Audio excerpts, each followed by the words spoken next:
Hello everyone, this is Pradeep Verma, the commerce गुरु। स्वागत है एक बार फिर से आप सभी का आपके अपने YouTube channel commerce study zone में। तो आज है 30 दिसंबर और आज हम आ चले हैं अपने सीरीज़ के पार्ट 9 की तरफ। यानी आज हम फिर एक बार डिस्कशन करने वाले हैं डेली वर्कशीट, जो कि 10 मार्क्स का होता है अकाउंटेंसी एंड बिजनेस स्टडीज़ के सब्जेक्ट से, जिसमें कि हम रैंडमली 4 से 5 चैप्टर्स को कवर अप करते हैं और साथ ही साथ क्वेश्चंस और आंसर्स दोनों का डिस्कशन होता है with all the necessary notes.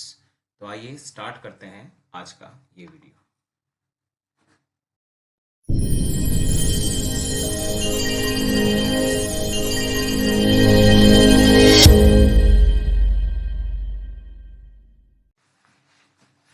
आइए स्टार्ट करते हैं रोज ही की तरह अकाउंटेंसी के वर्कशीट के साथ। तो आपके स्क्रीन पर है 30 दिसंबर के वर्कशीट नंबर 9 का आंसर, सॉरी क्वेश्चन पेपर है। पहले तो देखिए पहला question, what will be the correct sequence of events in a partnership firm. एक पार्टनरशिप फर्म में इन चारों का क्या करेक्ट सीक्वेंस होगा इन इवेंट्स का, जिसमें लिखा है partners capital account, profit and loss appropriation account, profit and loss account and balance sheet. यानी इन चारों को बनाने का क्या ऑर्डर या करेक्ट सीक्वेंस होना चाहिए। तो देखिए अब सीधे सीधे मैं आपको आंसर की के तरफ ही ले चलता हूँ, वहीं से डायरेक्ट आपको बता देता हूँ क्योंकि मैंने उसमें कुछ लिखा है स्पेशल आपके लिए। देखिए ऑर्डर तो ये है वैसे कि सबसे पहले प्रॉफिट एंड लॉस अकाउंट बनता है, जो आपने क्लास 11 में बनाना सीखा था, जिसका मकसद होता है पता लगाना कि बिजनेस में कितना नेट प्रॉफिट हुआ। अब आप खुद सोचिए, नेट प्रॉफिट आपके पास होगा ही नहीं तो आप प्रॉफिट एंड लॉस एप्रोप्रिएशन बनाएंगे कैसे। और अगर आप प्रॉफिट एंड लॉस एप्रोप्रिएशन नहीं बनाएंगे तो आपको पता कैसे चलेगा कि किसको कितना प्रॉफिट या लॉस का हिस्सा मिला किस किस चीज में। तो डिस्ट्रीब्यूटेबल प्रॉफिट पता लगाने के लिए हम बनाते हैं प्रॉफिट एंड लॉस एप्रोप्रिएशन, यानी कुल मिलाकर है तो प्रॉफिट के डिस्ट्रीब्यूशन के लिए बनता है profit and loss appropriation account. But वो बनता है हमेशा with the help of net profit, जो कि आता है प्रॉफिट एंड लॉस से। जब आप पार्टनर्स के हर एक वैल्यूज का कैलकुलेशन कर लेते हैं, प्रॉफिट का शेयर जान लेते हैं, तब आप पार्टनर्स का कैपिटल बना पाते हैं, जिससे की मदद से आप बैलेंस ऑफ कैपिटल पता लगाते हैं। और जब बैलेंस ऑफ कैपिटल आपको पता चल जाता है तो उसको एंड अदर एसेट्स लाइबिलिटीज को यूज करते हुए आप बैलेंस शीट बनाते हैं, जिससे कि आप अपने बिजनेस का फाइनेंशियल पोजीशन का पता लगा लेते हैं। तो ये एक ऑर्डर होता है पार्टनरशिप फर्म में अकाउंट्स को बनाने का। तो ये है आपका करेक्ट ऑर्डर, जिसमें सबसे पहले आता है प्रॉफिट एंड लॉस अकाउंट, फिर आता है अप्रोप्रिएशन अकाउंट, फिर partners capital and last balance sheet. यानी आपका ऑप्शन नंबर बी करेक्ट है, थर्ड, सेकंड, 1 और 4।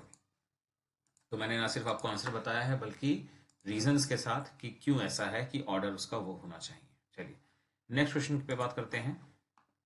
ए एंड बी पार्टनर्स है एक फर्म में जिनका कैपिटल्स है 3 लाख और 2 lakh respectively. C was admitted as a new partner for 1/4 share. In the profit of the firm, C brought 1,20,000 for his share of goodwill and rupees 2 lakh as his capital. अब ये सब कुछ पढ़कर तो बिल्कुल नॉर्मल सा एक क्वेश्चन लग रहा है, जो कि एंट्रीज का होता है। कैपिटल्स दिया है, न्यू पार्टनर कौन है, कितने के लिए पार्टनर बना है और वो क्या क्या लेकर आया, वो सब बताया गया है। लेकिन 1 मार्क्स में एंट्रीज तो सारी मांग नहीं सकते। रिक्वायरमेंट है the amount of goodwill premium credited to A will be. तो इस पूरे क्वेश्चन को ध्यान देकर आपको ये बताना है कि इनमें से कौन सी वैल्यू ए को मिलेगी as a premium for goodwill share. Now direct answer पे बात ना करते हुए पहले जानेंगे पूरा रीजन और तब बात करते हैं आंसर क्या होगा। देखिए सबसे पहली चीज की कोई इंफॉर्मेशन आपके पास नहीं है, no information about new ratio और sacrifice and hence old ratio will become the sacrifice ratio. Now ये एक शॉर्टकट रूल होता है कि आपको सेक्रीफाइस रेशियो जब भी निकालना होता है क्वेश्चन में आपके रिक्वायरमेंट के अकॉर्डिंग, तो आपको ये जान लेना है कि क्या आपके पास न्यू रेशियो है। अगर है तो ओल्ड माइनस न्यू रेशियो से आप निकालते हैं, या आपके पास सेक्रीफाइस के डायरेक्ट डेटा अवेलेबल होते हैं तो उसको यूज करके भी रेशियो बनाया जाता है।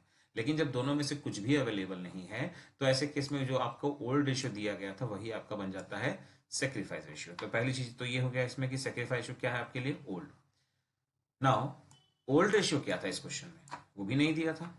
सो as per the rules applicable in absence of partnership deed, अगर रेशियो ना हो तो उसको क्या मान लेते हैं, इक्वल। तो याद रखिएगा हमने सेक्रीफाइस रेशियो को इक्वल नहीं माना है और ना कभी मानेंगे। मतलब बच्चे ऐसे केस में कई बार गलतफहमी का शिकार हो जाते हैं और कहते हैं और सोचते हैं कि सेक्रीफाइस रेशियो को हम इक्वल मान लिए, नहीं। आपने सेक्रीफाइस रेशियो को वो माना है जो ओल्ड था, और ओल्ड ही नहीं था इसलिए ओल्ड को इक्वल माना है, ठीक है ना। तो इसका मतलब फाइनली आपका सेक्रीफाइस रेशियो इक्वल है और इसी रेशियो में बटेगा प्रीमियम। तो ए का शेयर होगा उस इक्वल के हिसाब से 1/2, और जितना वो लाया था प्रीमियम वो है 1,20,000, यानी कि 60,000 आपका शेयर ऑफ गुडविल बनता है एज अ पार्टनर ए। तो ऑप्शन डी सही जवाब था 60,000। आइए देखते हैं अब थर्ड क्वेश्चन। एक असर्शन रीजन का क्वेश्चन है ये। रीड द फॉलोइंग स्टेटमेंट, जिसमें एक असर्शन होता है और एक रीजन, जैसा आप सभी जानते हैं। Choose the correct alternates given below. उम्मीद करते हैं आप सभी को असर्शन रीजन क्वेश्चन की टेक्निक और तरीके पता होंगे। नहीं भी पता है तो कोई बात नहीं, मैं आपको बताऊंगा जरूर। आपको इन दोनों स्टेटमेंट्स को पढ़ना है ध्यान से, और सबसे पहले जज करना है कि ये दोनों स्टेटमेंट्स ट्रू हैं कि फॉल्स।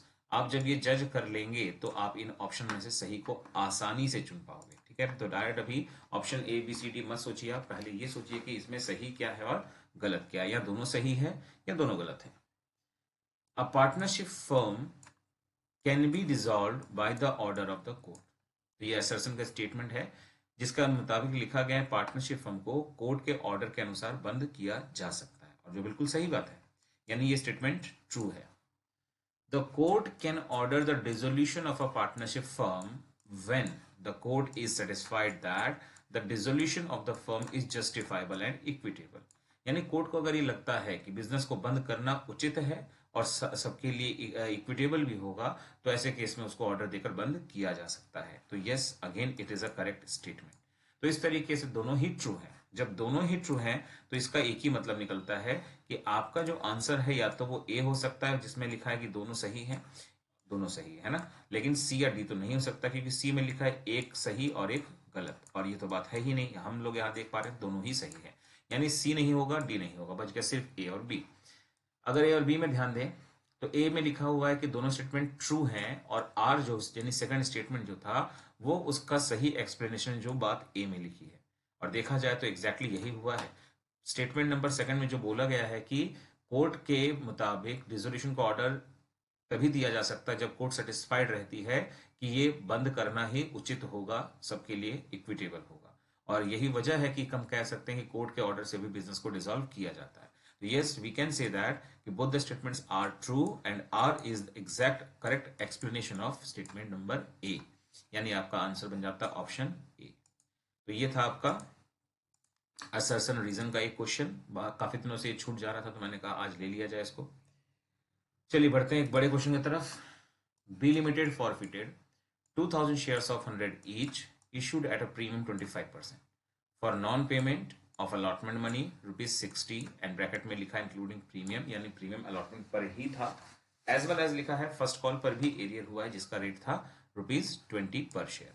तो इस पूरे फर्स्ट पैराग्राफ को पढ़ करके हम फॉरफिट के डेटा को यूज करके उसकी एंट्री बना सकते हैं। The company did not make the final call of ₹10 पर शेयर। इवन इस लाइन को भी अगर हम ध्यान दें तो इसकी भी जरूरत हमें पड़नी है फॉरफिट की एंट्री के लिए। लेकिन क्या करना है हमको, इसका इस्तेमाल किस वे में करना है, हमें क्वेश्चन में सॉल्व क्या करना है। आउट ऑफ दीज 400 शेयर्स वर री इशूड, और उसका तरीका दिया है पास necessary entries for forfeiture and re issue, यानी हम अब कंफर्मेशन मिल चुका है हमें फॉरफिट और री इश्यूज की एंट्रीज बनानी है। तो ये वन बाय वन तीनों एंट्रीज को देखते हैं।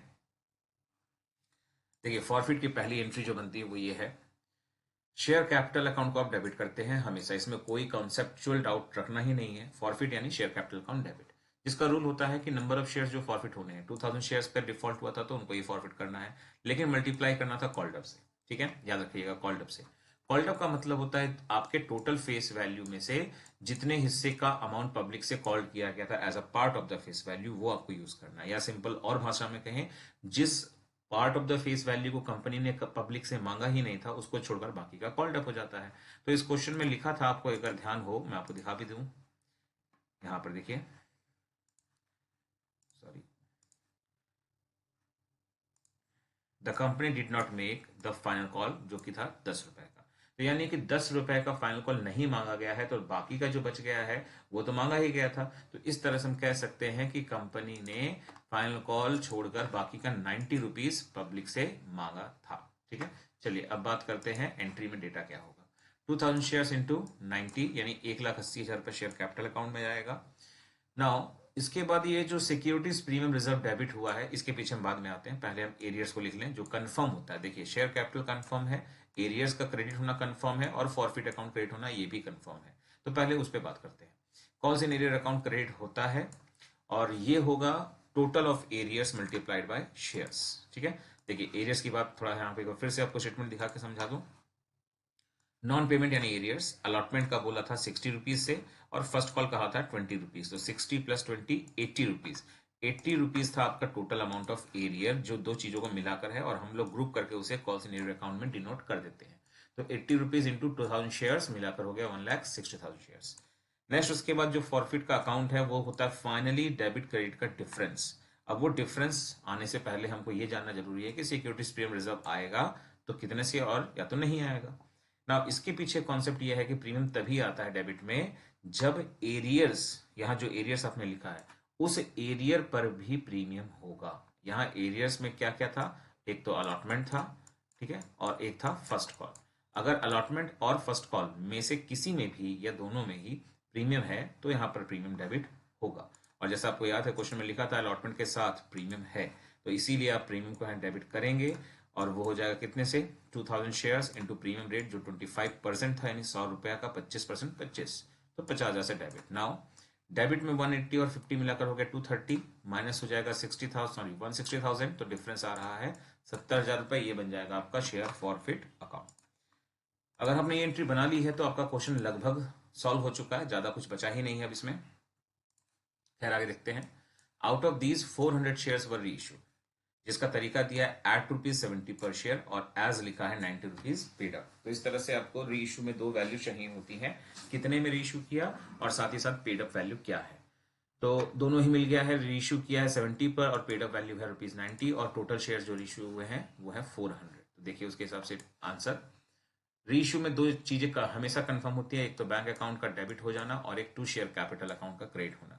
जिसमें बैंक का मतलब था 400 शेयर्स इंटू 70 रेट पर बेचा था, यानी 28,000, और शेयर कैपिटल का मतलब था 400 शेयर्स पर 90 पेड अप के हिसाब से 36,000। नाउ अब इसमें डिफरेंस किधर आता है ये मैटर करता है कि हम अगला अकाउंट कौन सा लिखेंगे। अगर डिफरेंस डेबिट में है तो जैसा आप देख पा रहे हैं शेयर फॉरफिट अकाउंट होता है, और अगर क्रेडिट में आ जाता है बाई चांस तो उस केस में लिख देते हैं to securities premium reserve account. तो ये डिपेंड करता है डिफरेंस कहाँ आ रहा है। तो फिलहाल डेबिट में है, डेबिट में शेयर फॉरफिट अकाउंट लिखते हैं और उसका अमाउंट है 8,000। Now final entry, share forfeit account debit to capital reserve, और जिसमें अमाउंट निकालने के लिए एक फॉर्मूला है credit forfeit account minus debit forfeit. अब आपके फॉरफिट की एंट्री की शुरुआत में आपको क्रेडिट फॉरफीचर मिला था 70,000, ये है एक वैल्यू, माइनस डेबिट फॉरफीचर जो यहाँ आया है 8,000। लेकिन हाँ, ये जो 70,000 आया था ये 2,000 शेयर्स को यूज करके आया था, और ये सिर्फ है 400 शेयर्स का 8,000 रुपए।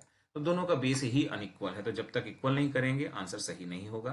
तो 70,000 को आप मल्टीप्लाई यानी चेंज करने के लिए करेंगे 400 शेयर्स रीइश्यू हुए थे आउट ऑफ 2,000, ये हो गया वो proportion, and minus debit forfeiture का 8,000।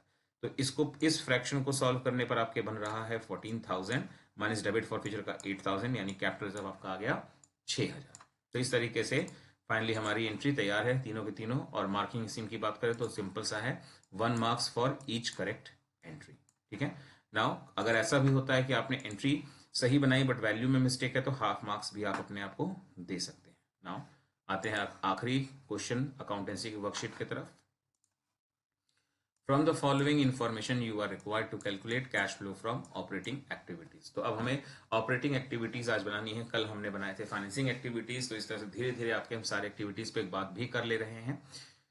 और डिटेल्स में आपको क्या दिया है, तो एक 31 मार्च 22 यानी क्लोजिंग डेट, और एक ओपनिंग डेट जिसमें कि provision for depreciation, general reserve, balance of profit and loss, tax, prepaid expenses, intangible asset, stock, trade receivable, और अगर बात करें तो वेट अ मिनट, हाँ इसके अलावा आपको दिया है trades payable and provision for doubtful debts. तो ये सब हमारे बैलेंस शीट के अंदर अलग अलग हेडिंग और सब हेडिंग के अंदर मिल जाते हैं, लेकिन यूज तो ऐसे ही करना है जैसे अभी हम करेंगे। तो चलिए वन बाय वन देखते हैं कहाँ कहाँ और किस तरह से इसको यूज किया जाता है। तो सबसे पहला काम मैं आपको बता दूं कि हमारा ऑपरेटिंग एक्टिविटीज जो होता है वो कुछ हिस्सों में बटा है, और उस हिस्सों को मैं पहले आपको दिखा दूं। पहला आपका हिस्सा आता है नेट प्रॉफिट बिफोर टैक्स का कैलकुलेशन, जो आमतौर पर वर्किंग नोट में निकाला जाता है। उसके बाद ऐड करते हैं, उसमें आप क्या ऐड करते हैं, एडजस्टमेंट्स को। किसका एडजस्टमेंट, नॉन ऑपरेटिंग का और नॉन कैश आइटम्स का। और उसके अंतर्गत जो कुछ भी आएगा वहां पे 1 2 3 4 5 ऐसे करके लिस्ट बना लेंगे आप। इसके बाद जैसे ही आप नेट प्रॉफिट बिफोर टैक्स में इसको एडजस्ट करेंगे तो अगली वैल्यू जो आती है उसको कहते हैं operating profit before working capital changes. और जैसे ही ये आपके पास आ जाता है तो आप increase in current assets and decrease in current liabilities and vice versa का कॉन्सेप्ट लगाएंगे, यानी प्लस और माइनस का कॉन्सेप्ट, और जिससे कि आप पहुंच जाएंगे यहां पर, आप आ जाओगे कैश जनरेटेड फ्रॉम ऑपरेशन तक, और last of all tax paid को माइनस किया जाता है तो आपका आंसर आ जाता है cash flow from operating activities, चाहे इनफ्लो चाहे आउटफ्लो। नाउ सबसे पहला चीज में था हमारा नेट प्रॉफिट बिफोर टैक्स। तो सबसे पहले हम बात करते हैं नेट प्रॉफिट बिफोर टैक्स कैसे निकाला जाए।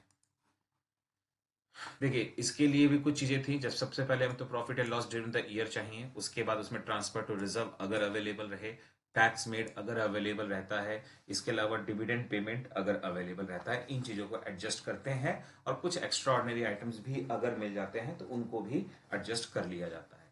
तो फिलहाल हमारे पास कोई एक्स्ट्रा ऑर्डिनरी आइटम नहीं था इस क्वेश्चन में, सिर्फ और सिर्फ नॉर्मल चीजें हैं।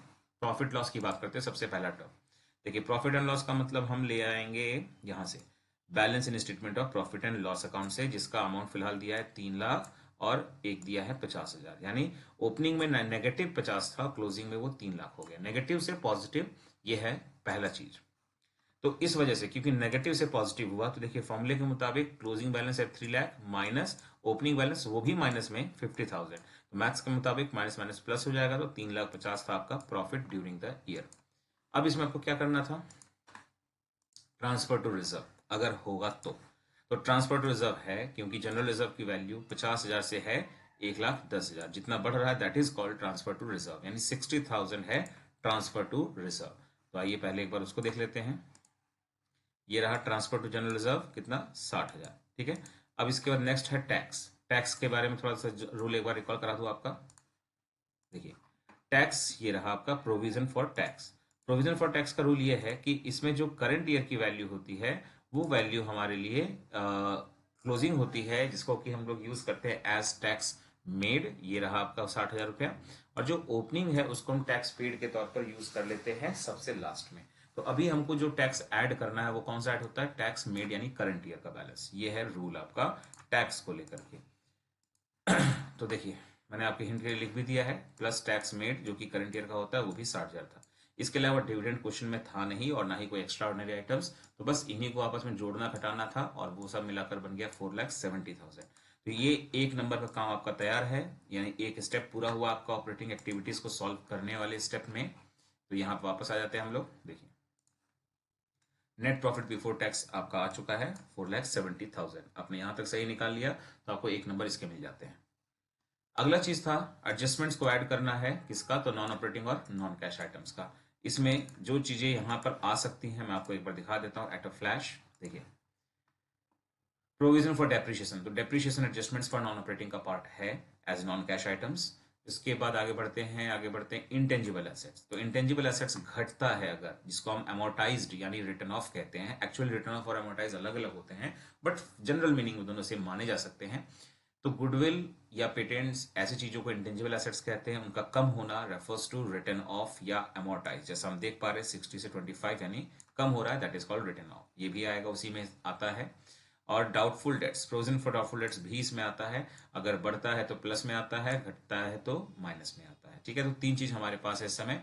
डेप्रिशिएशन, लेकिन डेप्रिशिएशन में कौन सा अमाउंट आएगा, दोनों का डिफरेंस 70 से हुआ 85 यानी 15,000 रुपए। तो फाइनली तीन वैल्यूज है हमारे पास as adjustments for non operating and non cash. पहला था इंटेंजिबल एसेट्स का राइट ऑफ करना 35,000 डिफरेंस, देन डेप्रिशिएशन का डिफरेंस था 15,000, and then provision for doubtful debts जितना बढ़ रहा था वो है 5,000। तीनों मिलाकर 55,000 होता है। और फिर इसमें इसको ऐड करना था, जैसा हमने यहाँ ऑलरेडी लिखा हुआ है, 5,25,000 बनता है, जिसको कहते हैं आप operating profit before working capital changes. अगर आपने इन तीनों को सही तरीके से कैलकुलेट करके ऐड कर लिया है तो ये 1 मार्क आपके फिर एक और हो जाते हैं, तो आपको टोटल 2 मार्क्स का काम हो चुका है। अब हम आते हैं अगले स्टेप की तरफ, जिसमें वर्किंग कैपिटल का एस्पेक्ट लिया जाता है, यानी कि करंट एसेट्स और करंट लायबिलिटीज, यानी हम ऐड भी करते हैं और लेस भी करते हैं। क्या ऐड करते हैं, इंक्रीज इन करंट लायबिलिटीज को और डिक्रीज इन करंट एसेट्स को। इसी का उल्टा increase in current assets minus होता है and decrease in current liabilities भी माइनस होता है। तो इन चीज़ों को पहले हम पिक करेंगे क्वेश्चन में, और तब उसके अकॉर्डिंग इनमें से क्या क्या है उसको देखकर प्लस या माइनस करेंगे। देखिए, तो पहले आते हैं प्रीपेड एक्सपेंस। ये करंट एसेट्स है। 10,000 से यहाँ पर दिखा रहा है 0, यानी कम हो गया। करंट एसेट्स कम होता है यानी डिक्रीज, तो उसको हम करते हैं प्लस। ये हो गया प्लस में आने की चीज। 5,000 सॉरी 10,000 जो कि डिफरेंस है इसका। अगला स्टॉक यानी इन्वेंट्री, जो पहले से कम हो रहा है। अगेन एसेट्स कम होगा यानी कि डिक्रीज इन करंट एसेट्स, ये भी प्लस हो जाएगा। दो चीज अब तक प्लस हो गया। ट्रेड रिसीवेबल, ये भी करंट एसेट्स है। 1 लाख से हुआ 1,20,000 यानी एसेट्स बढ़ गया। करंट एसेट्स बढ़ेगा तो होता है माइनस। और लास्ट है आपका करंट एसेट्स या करंट लायबिलिटीज, वो है ट्रेड पेबल्स, जो कि करंट लायबिलिटीज है और कम हो रहा है। करंट लायबिलिटीज घटेगा तो ये भी होता है माइनस। इस तरीके से आपके पास टोटल 4 चीजें हैं। 4 में से 2 प्लस में दिख रहे हैं और 2 माइनस में। बस आपको करना कुछ नहीं है, चारों का नाम लिखना है अलॉन्ग विद द वैल्यूज यानी डिफरेंसेस के अमाउंट। प्रीपेड एक्सपेंस का डिफरेंस था 10,000, इन्वेंट्री का डिफरेंस था 60,000, उसी तरह से ट्रेड पेबल्स का डिफरेंस था 10,000 और ट्रेड रिसीवेबल का डिफरेंस था 20,000। नाउ इस 10 और 60 को आपस में प्लस करके आपने बाहर लिख दिया। 5,25,000 में इसको जोड़ लिया आपने रफ में, चाहे यहां भी लिख सकते हैं आप, जो आ रहा है यहां लिख दिया आपने। फिर उसमें से माइनस करना है आपको 30,000। फाइनली इसको प्लस और माइनस करने के बाद आ रहा है 5,65,000, जो कहलाता है cash generated from operation. Now अगर आपने इन दोनों को सही ऐड किया है तो आप हाफ मार्क्स यहाँ दे दीजिए, यहाँ पर दोनों को सही लेस किया तो यहाँ भी अगला हाफ मार्क्स आप दे सकते हैं। तो 3 मार्क्स का काम आपका पूरा हो जाता है। और आगे अपने आखिरी स्टेप की तरफ हम लोग, तो आता है last is less tax paid, जिसका मतलब होता है ओपनिंग ईयर का बैलेंस। तो करंट ईयर ऑलरेडी हमने यूज कर लिया था टैक्स मेड के तौर पर। जो ओपनिंग बैलेंस होता है उसको टैक्स पेड कहते हैं, जो यहाँ पर आकर माइनस हो जाता है, वो था 90,000। तो फाइनली 4,75,000 है नेट आंसर, जिसको कहते हैं cash flow from operating activities. और लास्ट के इस एस्पेक्ट को सॉल्व करने के लिए 1 मार्क आपको यहाँ मिल जाते हैं। तो आपका 4 नंबर पूरा होता है। और आइए अब एक बार देख लेते हैं कि हमने आज के इस अकाउंटेंसी के वर्कशीट से किस किस चैप्टर को कवर अप किया। तो आज हमने कैश फ्लो स्टेटमेंट का ऑपरेटिंग एक्टिविटीज कवर किया है। इसके बाद हमने शेयर्स के चैप्टर से फॉरफिट री इशू के कॉन्सेप्ट को कवर किया, जब वो केस प्रीमियम का हो। फिर हमने असर्सन रीजन की मदद से डिसोल्यूशन की एक थ्योरी को तैयार किया in dissolution by the order of court. फिर हमने 1 मार्क के क्वेश्चन में प्रीमियम फॉर गुडविल को डिस्ट्रीब्यूट करने के रूल्स को डिस्कस किया है। एंड देन हमने पार्टनरशिप फॉर्म के फंडामेंटल के चैप्टर से एक थ्योरी को तैयार किया, जिसमें हम ये जान पाए हैं कि क्या करेक्ट सीक्वेंस होता है सभी अकाउंट्स को बनाने का। चलिए अब बात करते हैं अपने नेक्स्ट वर्कशीट बिजनेस स्टडीज के बारे में। देखिए पहला क्वेश्चन आज का, A company limited is offering a free bucket on every purchase of Tide washing powder। यानी हर एक टाइड वॉशिंग पाउडर को खरीद रहे हैं, आपको बदले में बकेट फ्री दिया जा रहा है। In response to this HUL यानी Hindustan Unilever Limited started a new scheme of giving free 1 kg of rain washing powder with every purchase of 5 kg of rain washing powder। यानी आप अगर 5 kg रेन वॉशिंग पाउडर खरीदते हैं तो 1 kg आपको free मिलता है। ये HUL रेस्पॉन्स में करती है ए कंपनी लिमिटेड को देख करके। पूछ रहे हैं आइडेंटिफाई करना है टाइप ऑफ प्लान जो यहां पर बताया जा रहा है। टाइप ऑफ प्लान, कल भी मैंने टाइप ऑफ प्लान का एक क्वेश्चन रखा था, स्ट्रेटेजी, पॉलिसी, ऑब्जेक्टिव्स या रूल्स। तो स्ट्रेटेजी यानी कभी भी कंपटीशन में खुद को अव्वल रखने के लिए, जीतने के लिए, और दूसरे अपने कॉम्पिटिटिव को हराने के लिए हम लोग जो तरीका अपनाते हैं दैट इज कॉल्ड स्ट्रेटेजी। और यहाँ भी वही है, ए कंपनी लिमिटेड ने जो किया उसको पीछे करने के लिए HUL ये ऑफर दे रही है पब्लिक को कि हर 5 kg पैक के साथ आपको 1 kg का रेन वॉशिंग पाउडर फ्री देंगे। तो this is simply a marketing strategy to beat the competition. तो आंसर बन जाता है आपका ऑप्शन नंबर ए।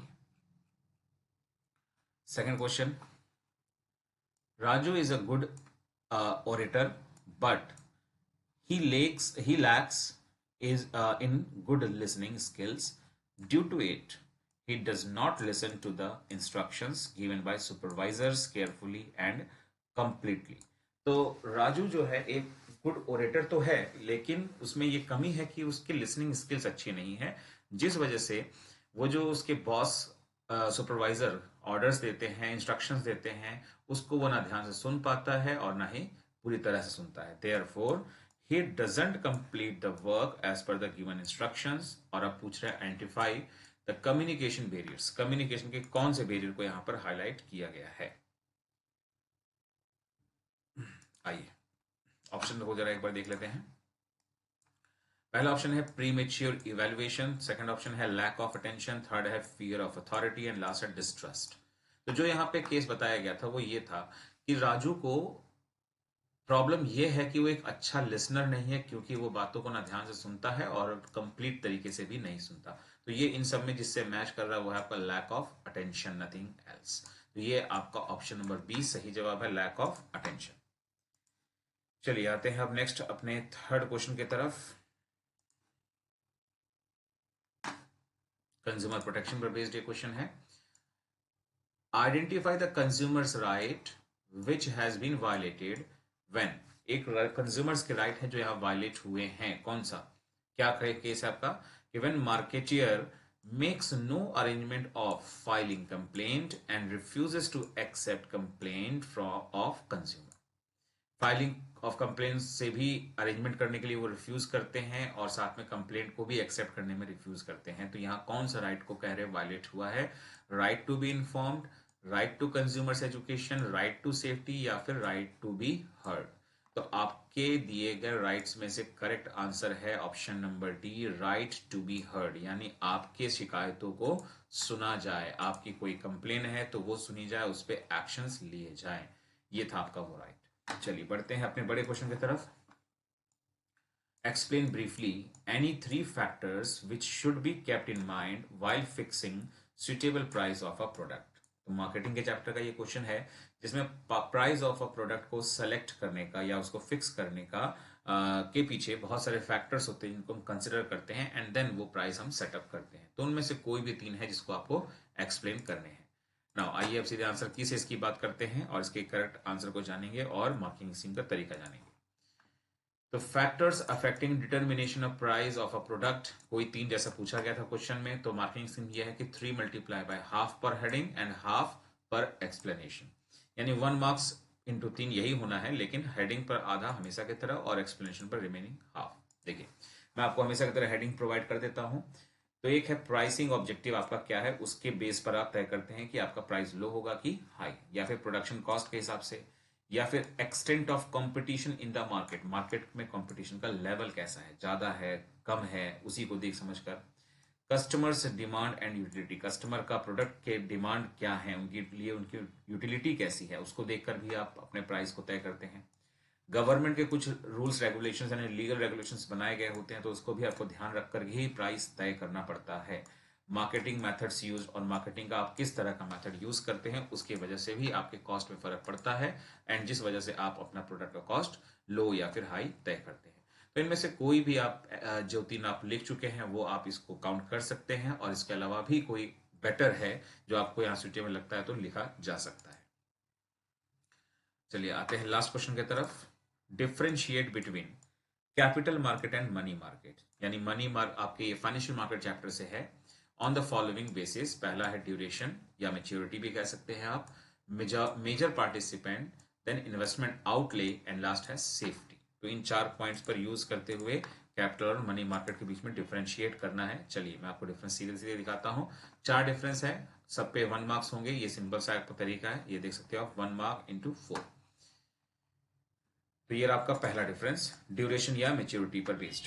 तो कैपिटल मार्केट, पहले बता दूं आपको शॉर्टकट में, कैपिटल मार्केट का मतलब वो बड़ा मार्केट है, ठीक है, ये बड़ा मार्केट यानी कैपिटल मार्केट। मनी मार्केट मतलब छोटा सा मार्केट, ऐसा अपने दिमाग में एक शॉर्टकट बना लीजिए। तो कैपिटल मार्केट बड़ा मार्केट अगर है तो इसका मतलब है कि इसका जो ड्यूरेशन है वो 1 साल से ज्यादा के लिए है, यानी यहां पर आपके short term and medium term financial needs को पूरा किया जाता है। जबकि मनी मार्केट अगर छोटा है तो इसका मतलब हुआ कि ये आपके लेस देन 1 ईयर के फाइनेंशियल रिक्वायरमेंट्स को पूरा करता है, यानी शॉर्ट टर्म फाइनेंशियल नीड्स आपके यहां से पूरी होती हैं। तो ये है आपके ड्यूरेशन के बेस पर दोनों के बीच में फर्क। तो जैसा मैंने कहा, मैं एक बार फिर बना देता हूं, कैपिटल मार्केट यानी बड़ा सर्कल, मनी मार्केट मतलब छोटा सर्कल। चलिए अगला पॉइंट था मेजर पार्टिसिपेंट्स, यानी कि कैपिटल मार्केट में कौन कौन से मेन मेजर पार्टिसिपेंट्स हैं। फाइनेंशियल इंस्टीट्यूशंस हैं, बैंक्स हैं, पब्लिक एंड कंपनीज हैं, और भी जो यहाँ हो सकते हैं, यानी ये सब यहाँ के मेजर पार्टिसिपेंट्स हैं। जबकि मनी मार्केट में आरबीआई है, एलआईसी है, जीआईसी है, कमर्शियल बैंक्स है, एटसेट्रा इसके अंतर्गत आते हैं। नेक्स्ट है अगला आपका इन्वेस्टमेंट आउटले, यानी किसमें कितना इन्वेस्टमेंट क्राइटेरिया होता है। तो अगर हम बात कैपिटल मार्केट की करते हैं, बड़ा मार्केट जरूर है लेकिन इसमें इन्वेस्टमेंट का क्राइटेरिया काफी लो होता है। वैल्यू ऑफ सिक्योरिटीज, क्योंकि यहाँ पर अक्सर सिक्योरिटीज में बात होती है और जो कि बहुत कम होता है, फेस वैल्यू 10 रुपया, फेस वैल्यू 20 रुपया, 50, 100 ऐसा ही कुछ होता है। तो इस हिसाब से आपको कम इन्वेस्टमेंट, कम रुपयों में इन्वेस्टमेंट के साथ भी आप ये काम कर सकते हैं। लेकिन मनी मार्केट छोटा जरूर है, बट इसमें इन्वेस्टमेंट करने के लिए आपको एक बड़े अमाउंट की जरूरत पड़ती है। Huge investment is needed, like minimum 25,000 for treasury bill. Treasury bill आपके हालांकि सिलेबस का हिस्सा तो नहीं है, लेकिन जानने के लिए आपको बताना जरूरी है कि ट्रेजरी बिल में मिनिमम 25,000 ही कोई इन्वेस्ट कर सकता है, and in multiple of that. यानी आप 60,000 चाहेंगे तो मल्टीप्लाई बाय 25 नहीं होता है, क्योंकि 25 के मल्टीपल में 50 भी आता है, 75 भी आता है, लेकिन 60 नहीं आता। तो या तो आप 50 इन्वेस्ट कर सकेंगे या तो आप 75। ये है ट्रेजरी बिल का नियम। तो आपको मनी मार्केट में इन्वेस्टमेंट करने के लिए एक बड़े अमाउंट की जरूरत पड़ती है। एग्जाम्पल दिया गया आपके लिए ट्रेजरी बिल। लास्ट पे आते हैं सेफ्टी। तो अगर हम बात करें कैपिटल मार्केट, तो इसमें ज्यादा रिस्क होता है, क्योंकि आप यहाँ पर कंपनीज के सिक्योरिटीज में इन्वेस्टमेंट करते हैं। और ये कम रिस्की होता है, क्योंकि जिन जिन लोगों का इसमें इन्वॉल्वमेंट है उसमें मेनली आरबीआई पे आप ध्यान दीजिए। तो आरबीआई बैंकर्स बैंक होता है, तो यानी यहाँ पर कोई रिस्क नाम की चीज लगभग है ही नहीं। तो ये लेस रिस्की है और ये मोर रिस्की है। तो ये थे आपके proper difference between the four. तो आइए एक बार रिकैप करते हैं, हमने आज किस किस चैप्टर को यहाँ पर इन्वॉल्व करके अपना प्रैक्टिस किया है। तो आखिरी क्वेश्चन में हमने अपना फाइनेंशियल मार्केट का कैपिटल और मनी मार्केट का डिफरेंस प्रैक्टिस किया। देन मार्केटिंग मैनेजमेंट से प्राइस डिटर्मिनेशन के वेरियस फैक्टर्स को डिस्कस किया। फिर 1 मार्कर्स क्वेश्चन से कंज्यूमर राइट्स के वायोलेशन को लेकर के हमने डिस्कस किया, जिसमें राइट टू बी हर्ड का केस आया। फिर हमने इस क्वेश्चन में डिस्कस किया था बैरियर्स टू इफेक्टिव कम्युनिकेशन, जिसमें बेसिकली साइकोलॉजिकल बैरियर्स की बात आई थी। और इसी तरह से हमने बात किया अपने पहले क्वेश्चन में टाइप्स ऑफ प्लान, जिसमें स्ट्रेटेजी की बात आई थी। तो ये था आज का वीडियो, जिसमें कि हमने डिस्कस किया आपके बोर्ड के प्रिपरेशन के लिए इंपॉर्टेंट टॉपिक्स आपके हर चैप्टर से, जिसमें 5 चैप्टर्स कवर हुए दोनों ही सब्जेक्ट्स में। उम्मीद करते हैं आपके प्रिपरेशन में ये वीडियोस हेल्पफुल हैं। अगर ऐसा है तो आप वीडियो जरूर लाइक करें, अपने फ्रेंड्स में जरूर शेयर करें, और पहली बार चैनल पर आए हैं तो लाइक सब्सक्राइब जरूर करें। मिलते हैं नेक्स्ट वीडियो में, तब तक के लिए take care and bye bye.